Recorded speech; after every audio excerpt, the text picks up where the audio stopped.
Hi everybody, welcome back to our channel and to another video. If you're new here, then welcome. I'm very glad that you decided to join us. I'm Anna.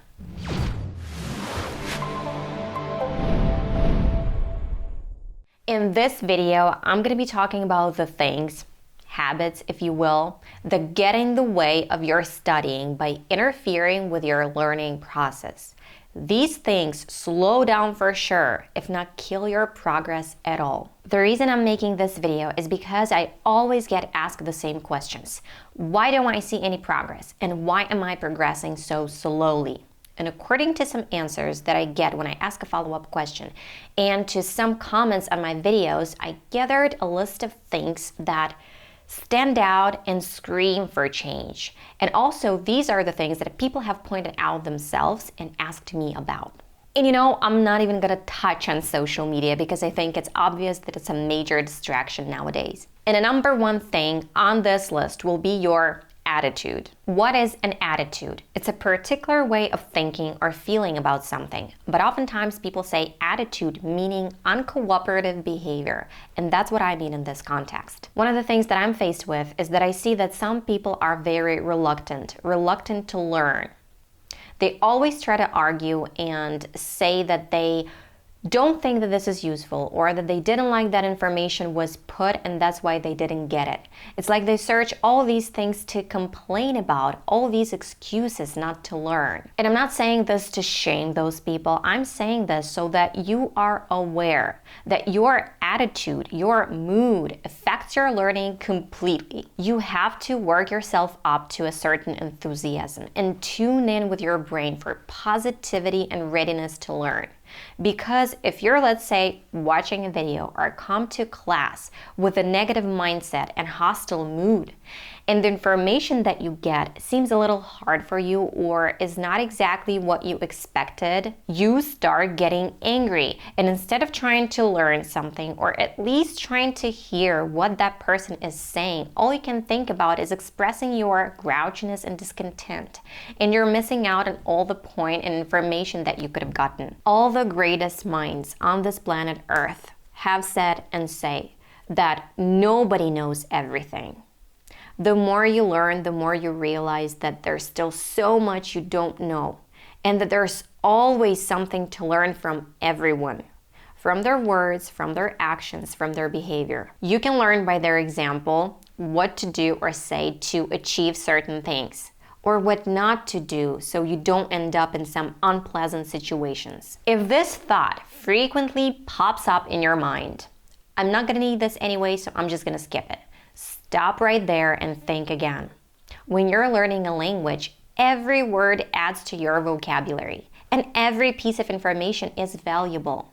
I'm talking about something useful. You have to understand one thing, that you are the only person responsible for your own improvement. Complaining is not going to change anything, but changing your attitude towards readiness to soak up every bit of information you get is going to be a game changer. Because I've seen this with my own eyes, that people that have this good, positive mindset, they're constantly improving and they can always find something interesting and new for themselves by watching literally any video or by talking to anybody.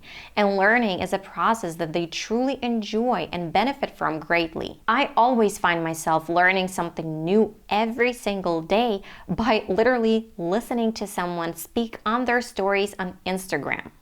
So this is the number one thing to keep in mind. Every one of us at some point can be not in the mood, and I'm not here to tell you how to think, and I don't want to. You can think anything you want. However, I'd love to give you an opportunity to look at your thoughts and choose something different if you're not happy with your outcome. The second thing that messes up our progress is high expectations and not being patient. This is only natural to have some expectations, and when you learn a language, they always say that you have to set a goal for yourself and move towards accomplishing that goal. And that's what we do. And sometimes in our minds, we expect to see ourselves speaking perfect English after taking a 2-month pronunciation course or after living in an English-speaking country for a year. These examples are just for illustration. But in reality, there are so many things that affect your learning process, and that's why I always say it takes time. Give yourself time. And this time frame varies from person to person. Then, when their expectations aren't being met, they get so frustrated. They think, what's the point? That they're only wasting their time and that they're never going to get to the level they want. And eventually, they end up ditching studying without even realizing how much progress they've already made and how much they've already learned. Yes, it may not have been as fast as they wanted or as much as they wanted, but they've definitely made some progress. Then people go back to learning language again, sometimes years later, and they realize that they've lost all this time and they have to go back to square one. Because if we don't use something regularly, our brain forgets it and puts it on the shelf somewhere far, far away in our brain. So be patient. Keep your goal in mind, but don't be too strict with yourself. Celebrate those small wins and accomplishments, and stay consistent and enjoy this process. Even if you have a time frame, if you're, let's say, getting ready to take an exam, don't overwhelm yourself with those high expectations, but rather enjoy learning. You'll see that your brain's response will be better understanding and remembering. Attention. Paying attention, being attentive is a huge deal. Energy flows where attention goes. Sometimes you can totally tell that a person didn't pay attention to what you were saying by their questions or the things they say next. You know what I'm talking about. When in a conversation, you can tell that a person didn't listen. When people ask a question to which you have already given the answer. We all know this situation when in class, our mind just wanders off, and when we wake up, everybody's writing something down or nodding their head in approval, and we're like, wait, what just happened? What did he talk about? By looking at some of the comments and questions that I get, I can totally tell that a person didn't pay attention while watching my video. So staying focused and concentrated is a skill that we all need to work on. When working on your pronunciation and accent, it's super important to pay attention to the way native speakers speak. And in general, when you learn a language, ideally you need to listen to native speakers a lot and pay attention to the way they use different expressions, words and context, how they use tenses. It helps you understand the language and all these things better. When we're in a conversation with someone not paying attention to what they say, we show our lack of interest in them. And consequently, we don't know what follow-up questions to ask or how to answer their questions and feel lost. It may cause misunderstandings and even conflicts, not to mention that this skill affects your learning process completely. So when you're studying or listening to someone, try to stay focused. If you didn't understand something, go back and read it or watch it again. There's no harm in doing this. The things that affect concentration are different distractions like your phone, for instance, but also tiredness and your mood. When you're frustrated, you don't take in information properly, so keep this in mind. And I'm definitely gonna make a video on concentration because I have some experience in this, because working from home with a toddler that yells all the time and interrupts you every 5 minutes takes a hell of a lot of concentration. Using the information you get, or should I say not using the information you get. If we don't use something, we forget it, and that's the main reason why we forget new vocabulary, for instance. That's how our brain works. And if we forget words, phrases, rules, we're constantly stomping on the same place. How to use the things we learn and want to remember in a language learner reality. When you don't have people to speak with and practice your speaking, when you can't take a course, when you don't live in an English-speaking country, and when you're learning on your own, your go-to things. First, speak out loud to yourself on any topic. Nobody can hear you. If you don't want to do that, read out loud. Then read in general a lot. You're going to constantly come across new words and words that you've been trying to remember, but somehow they just don't stick. Look them up always until you know them.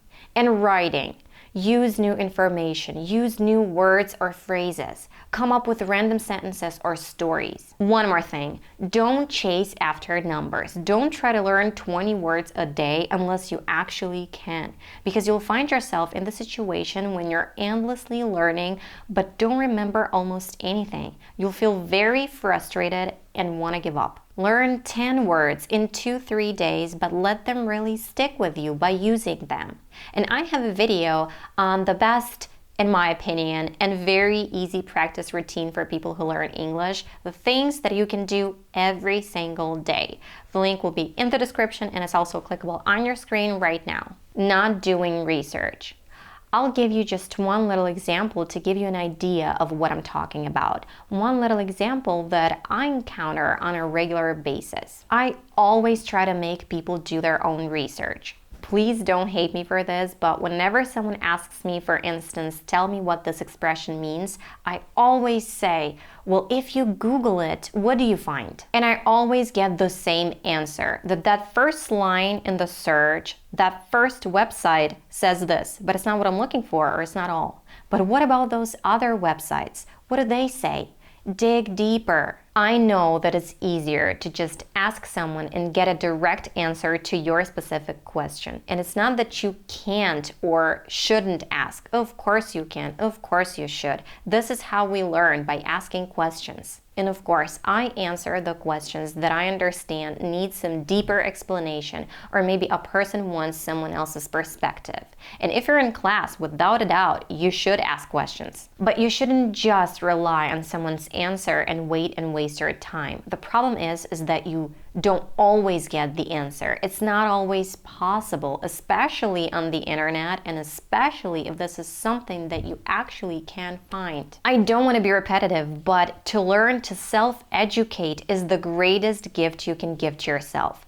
Doing research, being curious, not only provides you with answers, but also gives you so much more valuable information along the way. And also, it creates this beautiful habit of checking up, looking into, and sorting out things. And believe me, you'll remember things a lot better if you make an effort and search for them. Luckily, all these things, all these habits can be changed.